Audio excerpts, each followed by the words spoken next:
Hei, tässä on Merja Valkonen Hernandez. Onko sulla joskus käynyt niin, että ihan yllättäen joku vanha tilanne nousee sulle mieleen? Se voi olla joku ihminen tai joku yksi lause, mikä on joskus sanottu, tai joku sellainen ehkä tapahtuma, mitä sä luulit, että sä oot jo käsitellyt. Ja kun se tulee sun mieleen, niin sun keho reagoi. Ehkä saattaa kiristää rintaa tai kurkkua kuristaa tai vatsassa vääntää ihan solmuun. Ja vaikka mieli tietää, että se joku tilanne on ohi ja se ei ole enää tässä, niin keho usein muistaa. Ja aika usein siellä sitten, kun vaikka naputellaan, niin sieltä saattaa löytyä sellainen tunne kuin vihan tunne. Ei mikään paha vihan tunne, vaan sellainen, että joka sanoo meille, että se mitä tapahtui ei ollut reilua ja mua satutettiin. Ja se on tietysti hyvä tunne, mutta se vie meitä eteenpäin silloin, kun on pakko jatkaa. Mutta jos se jää sinne kehoon asumaan, niin se voi estää meitä pääsemästä elämässä eteenpäin ja pitkällä aikajuoksulla sitten myös tuoda meille ihan fyysisiä haasteita. Sen takia me tänään halutaan purkaa vähän sitä kuormitusta ja naputella yhdessä sellaista asiaa, että jos tuntuu, että sulla on joku asia vielä jäänyt sinne kehoon, vanha asia asumaan, niin tuu mun mukaan tänään naputtelemaan ja puhdistetaan sitä sieltä pois. Aloitetaan sillä, että otetaan syvä hengitys sisään ja rauhassa hengitellään ulos.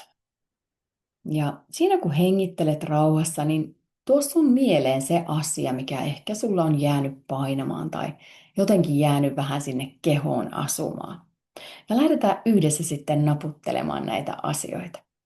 Aloitetaan siitä käden karatepisteestä. Ja toistan nämä lauseet mun perässä.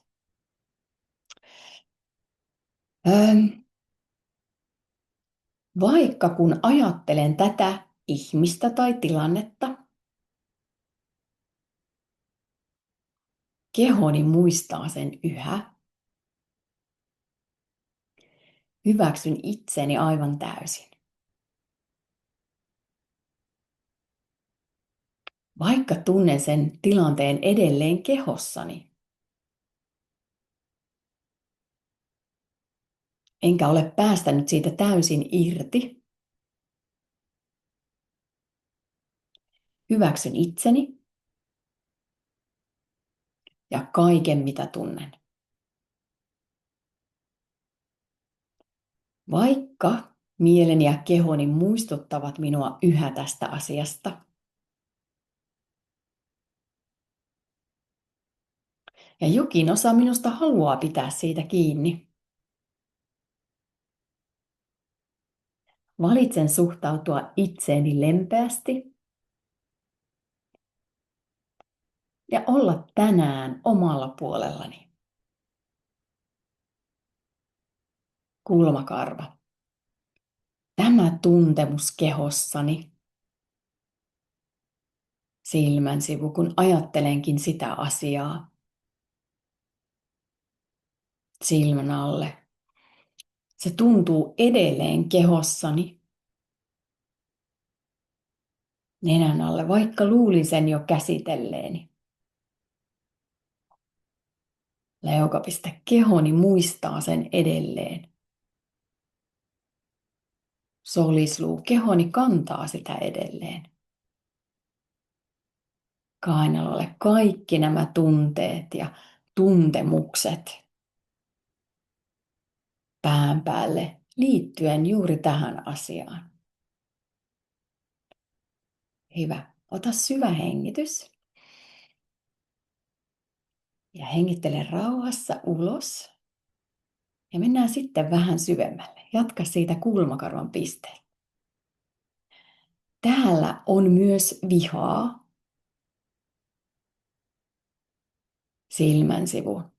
Voin tuntea ärtymystä tai katkeruutta. Silmänsivu. Silmän alle. Ehkä vihaan sitä, mitä tapahtui. Nenän alle. Ehkä vihaan sitä, miten minua kohdeltiin. Leukapiste. Osa minusta Tuntuu haluavan pitää kiinni tästä vihasta. Solislu, se tuntuu antavan minulle voimaa ja kontrollia. Kainalaalle. Jos päästään irti tästä vihasta, niin tuntuuko se siltä, että päästäisin sen toisen liian helpolla? Pään päälle. Kaikki tämä viha ja ristiriita sisälläni. Kulmakarva. Ehkä tämä viha on auttanut minua selviytymään tähän asti. Silmänsivu. Ehkä se on suojellut minua kivulta. Silmän alle. Ehkä se on antanut minulle tunteen, etten ole ihan voimaton. Nenällä on ymmärrettävää, että olen pitänyt siitä kiinni. Leukapiste, enkä ole tehnyt mitään väärää. Solisluu, sen vihan tarkoituksena on ollut suojella minua. Kainaloalla ja silti voin huomata, että se tuntuu vähän raskaalta. Pään päälle.